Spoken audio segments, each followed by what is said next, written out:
இப்னு கைம் ரஹிமஹுல்லா சொல்லுகிறார்கள், லைலத்துல் கத்ர் ஒருவேளை வருடத்தின் ஒரு இரவாக அது இருந்திருந்தால், வருடத்தின் ஒரு இரவாக லைலத்துல் கத்ர் இருந்திருந்தால், நான் வருடம் முழுவதும் அந்த லைலத்துல் கத்ருடைய சிறப்பை அடைவதற்காக வருடம் முழுவதும் நான் அல்லாஹ்வுக்கு இபாதத்து செய்திருப்பேன்.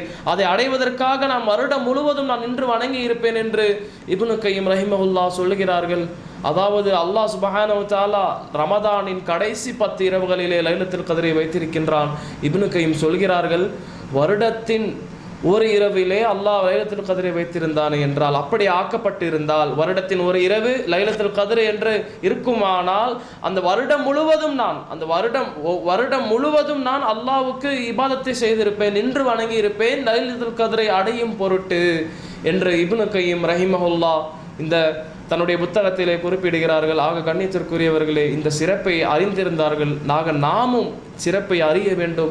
லைலத்துல் கத்ரில் நின்று வணங்கினோமே என்றால் 1000 மாதம் நின்று வணங்கக்கூடிய நன்மையை அந்த ஒரு இரவிலே அல்லாஹ் நமக்கு தந்து விடுகின்றான் என்று அந்த சிறப்பின் மீது நாம் நம்பிக்கை வைத்து நாம் வணங்கினோமே என்றால், நாம் இபாதத்துக்களை ஈடுபட்டோமே என்றால் அல்லாஹ் சுப்ஹானஹு வ தஆலா இந்த சிறப்பை நமக்கு வழங்குவான். இன்னும் கண்ணியத்திற்குரியவர்களே, நாம் மட்டும் இபாதத்து செய்தால் போதாது, மாறாக நம்முடைய குடும்பத்தினரையும் இபாதத்து செய்வதற்காக எழுப்பிவிட வேண்டும். ரசூலுல்லாஹ்வுடைய சுன்னத்தாக இது இருந்தது.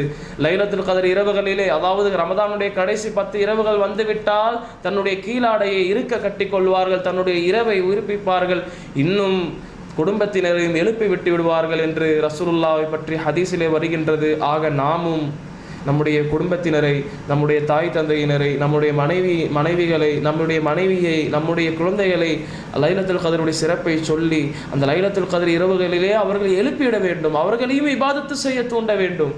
ஆக இப்படி இருந்தோம் என்றால் அல்லாஹ் இதற்காக நமக்கு நன்மை வழங்குவான். இது ரசூலுல்லாஹ்வுடைய சுன்னத்தாக இருக்கின்றது. ரசூலுல்லாஹ்வை பின்பற்றுவது மூமின்கள் மீது கட்டாயமாக இருக்கின்றது. ரசூலுல்லாஹ்வை பின்பற்றுவது மூமின்களுக்கு அல்லாஹ் சுப்ஹானஹு வ தஆலா மூமின்கள் மீது விதித்திருக்கின்றான். ரக்கத் கான லக்கும் ஃபீ ரசூலில்லாஹி உஸ்வத்துன் ஹஸனா என்று அல்லாஹ் சுப்ஹானஹு வ தஆலா சொல்லி காட்டுகின்றான்.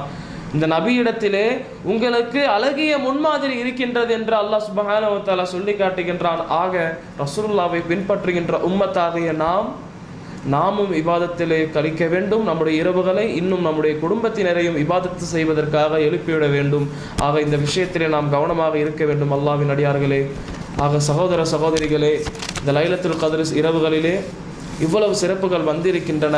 இன்னும் இந்த இரவுகளிலே நாம் அல்லாஹ்வுக்கு கீழ்ப்படுகின்ற விஷயங்களில் நாம் இந்த இறைவனை நாம் கழிக்க வேண்டும், இபாதத்துகளை செய்ய வேண்டும், நம்முடைய இபாதத்துகளை கூட்ட வேண்டும், குர்ஆனை ஓத வேண்டும், ரசூலுல்லாஹ் சொல்லிக் கொடுத்தவாறு அந்த துவாவை அல்லாஹ் சுப்ஹானஹு வ தஆலா இடத்திலே கேட்க வேண்டும், பாவ மன்னிப்பை கோர வேண்டும், தௌபாவை கோர வேண்டும், அழுந்து அல்லாஹ்விடத்திலே பாவ மன்னிப்பை பெற நாம் முயல வேண்டும். ஆக இப்படிப்பட்ட நல்லடியார்களாக அல்லாஹ் என்னையும் உங்களையும் ஆக்கியவர்களாக என்று சொல்லிக்கொண்டு என்னுடைய இந்த உரையினை முடித்துக் கொள்கின்றேன். வ ஆகிரு தஅவானா அனில் ஹம்துலில்லாஹி ரப்பில் ஆலமீன். வஸ்ஸலாமு அலைக்கும் வரஹ்மத்துல்லாஹி வபரகாத்துஹு.